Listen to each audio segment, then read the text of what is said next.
For instance...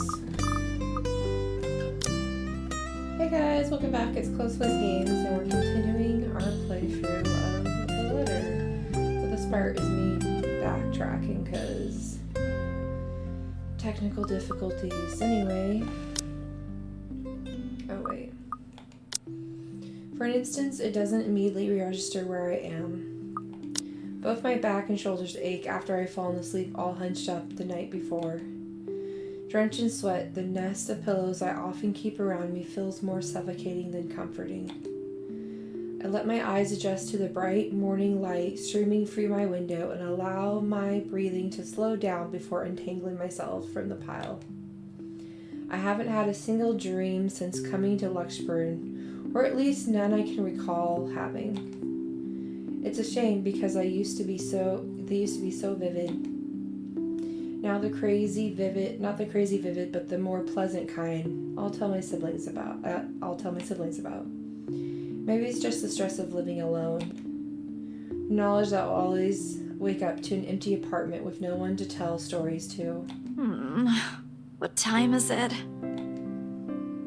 Habit forces me to look over at the clock, even with the soreness weighing heavily on my shoulders, and the compulsion to never leave my bed for the day.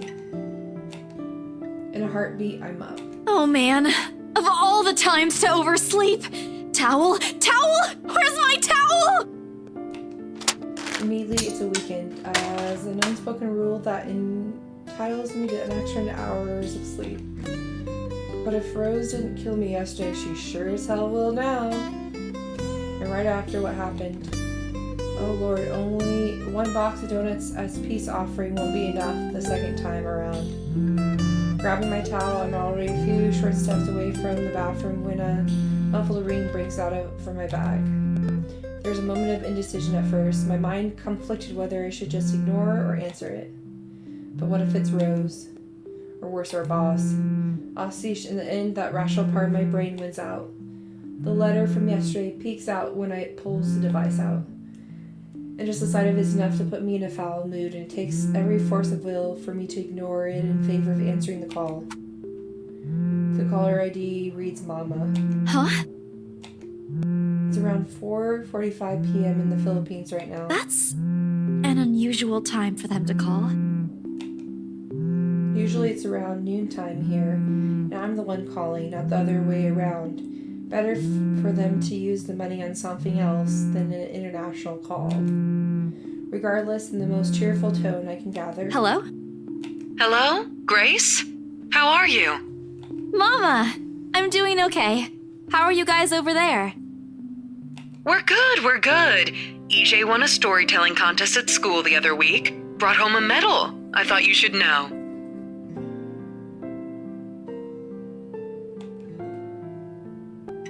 There's a tired lilt in her voice as she speaks. It's been there since Papa had to leave his job. I wish there's something I could do for her. But from miles away like this, the least I'm able to is not make her worry. If only my older brother would actually lend her a hand, but Lord knows that'll ever happen. Odds are Kula Jordan's already out drinking right now. Again. I can't count on my older sister either, knowing she has a family of her own, and well, Anna's financial situation isn't exactly great right now, having ran herself knee-deep in debt. Great! That's great! Tell him congratulations from me. And let him know I'm gonna send him a little something extra this Christmas. How about Nico? Karen? Michael? I hope they're okay? They're doing well. They wanted to talk to you, but they're all busy with school.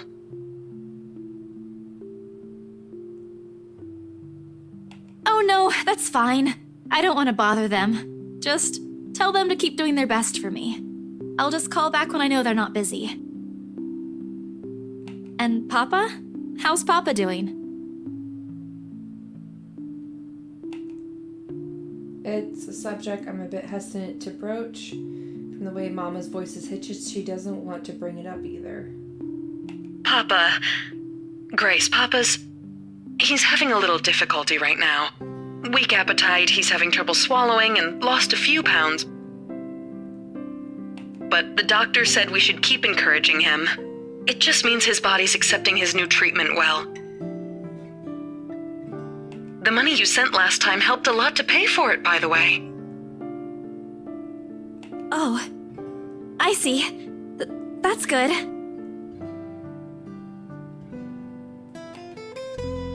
I won't deny that life has gotten tougher for our family. It used to be easy back when Papa was in good shape. But ever since he was diagnosed with a sickness 5 years ago, he has been unable to provide for us. Now the burden of feeding 8 mouths and settling Papa's bills all rests on my shoulders.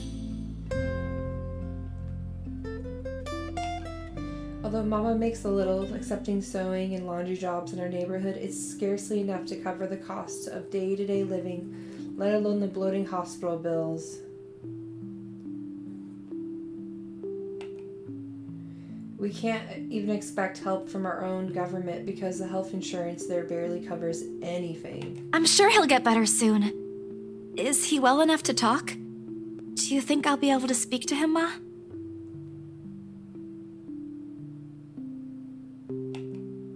Silence. Start to think that the call got cut until... Listen, Grace. Maybe it's better if we transfer Papa to a different hospital. Somewhere cheaper? What? Why? Did something happen? Is it the deposit issue again?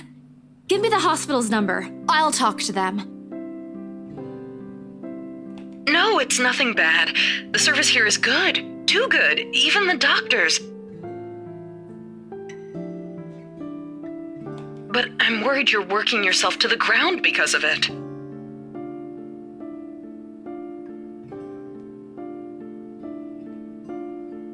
Mama, we've been through this before.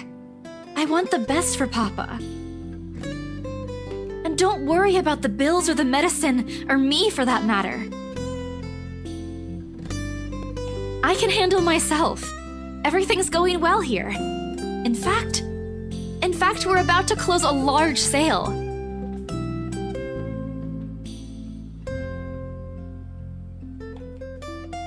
Hopefully. If not, I'll find another way. She doesn't need to know about that.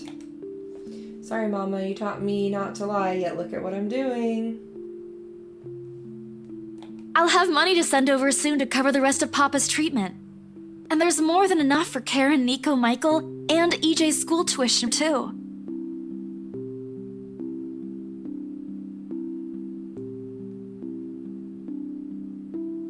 Thank you so much, dear. I appreciate it. We all do. But I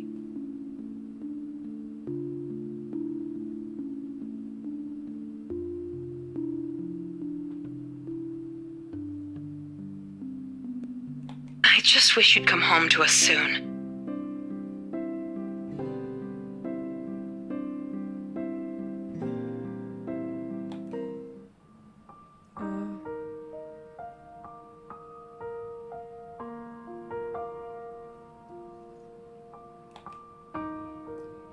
Probably, when are you coming home? EJ, the youngest, used to be the only person asking me that.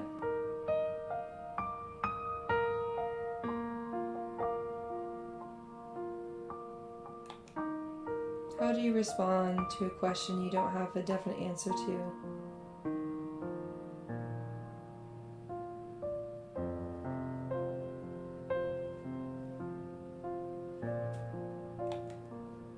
Five years later, and I still can't give them a straight one.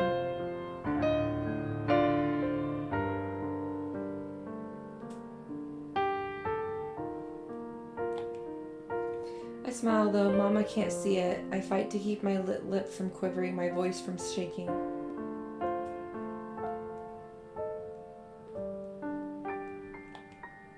She's got enough on her own plate as it is. No need to weigh her down with unnecessary concerns.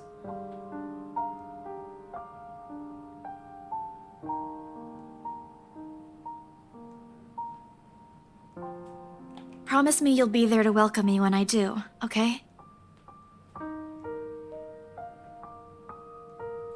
Of course. I'm sorry, Grace. I need to take this for a while. There's a small commotion out there, and the sound of gates opening, the voice of a child, EJ, talking excitedly about his day at school, the tapping of feet, the floorboards as he runs. It's been years since I went home, but I can still picture the whole scene in my mind. How tall is he now? Are the neighborhood kids bullying him now that I'm not around? Did Mama rearrange the furniture in the living room again? What are they having for dinner today? I miss them. I miss them so much. It's okay, Ma. I need to go too. I've got work today. I'll call again soon, alright?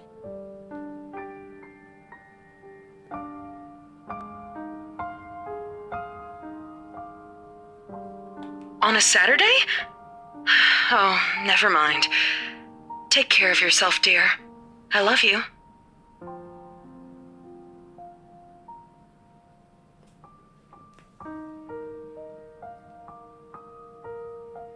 I love you. Bye.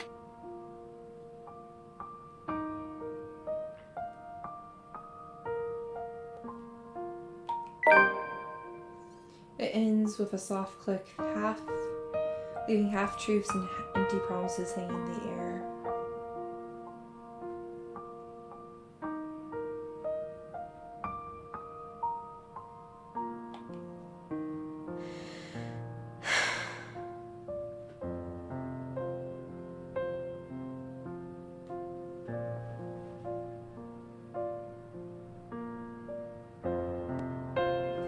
Closing my eyes for a moment, I take a deep breath and shake away the thoughts beginning to swim inside my head.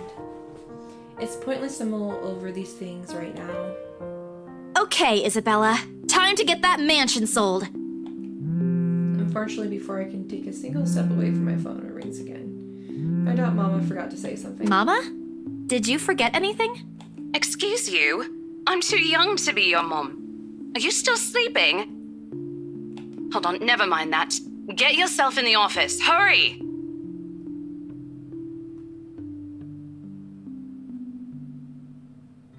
Office? What about the open house? Oh no. Is it Sir John? Did he hear about yesterday? Am I in trouble? Oh god, oh god, oh god! I'm gonna get yelled at, aren't I? What do I do? I'll buy you an extra box of donuts if... No, it's nothing like that. Will you calm down? Get yourself here, all right? I'll tell you everything then.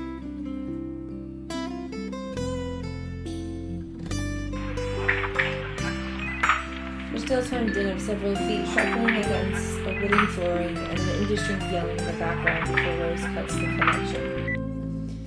That isn't in any way comforting, but it's enough reason for me to hastily discard my phone and finish my shower in record time. Make it to our office within 20 minutes of hearing my apartment completely disheveled and out of breath. A feat if I take into account my usual travel time. Routine clamor common to Blair Realty Corporation's Luxburg's office greets me as soon as my foot crosses the threshold. Papers rustling, telephones ringing at sporadic intervals, agents talking at varying volumes, staff moving about, and... Where the hell is C? Where are my employees?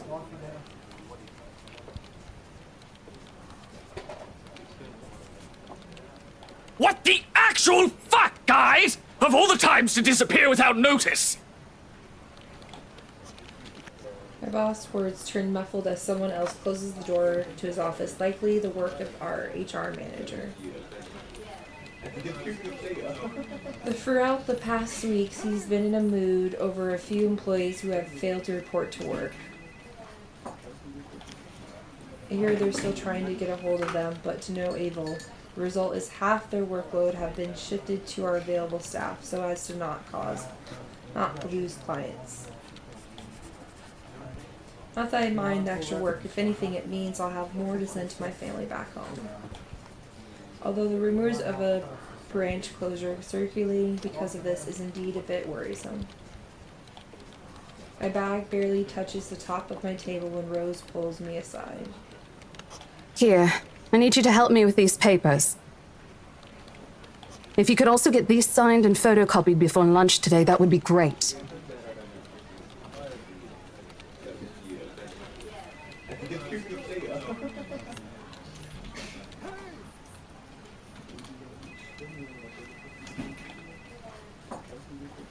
One after another, she thrust a bunch of paperwork in my hands without explanation.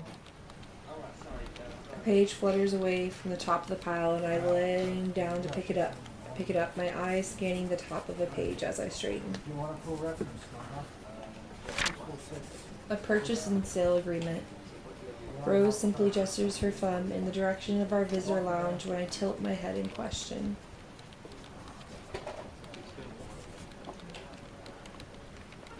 There, seated on the sofa, looking completely out of place, in the humble, decorated room, is the same couple from the day before. The Wrights. Something bubbles up my throat. Their presence in the office can only mean one thing. They're buying it? We got a deal?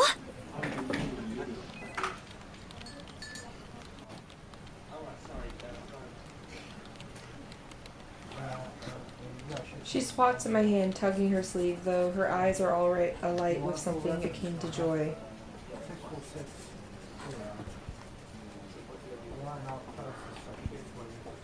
She wants the sale to happen as much as I do, now that it's here.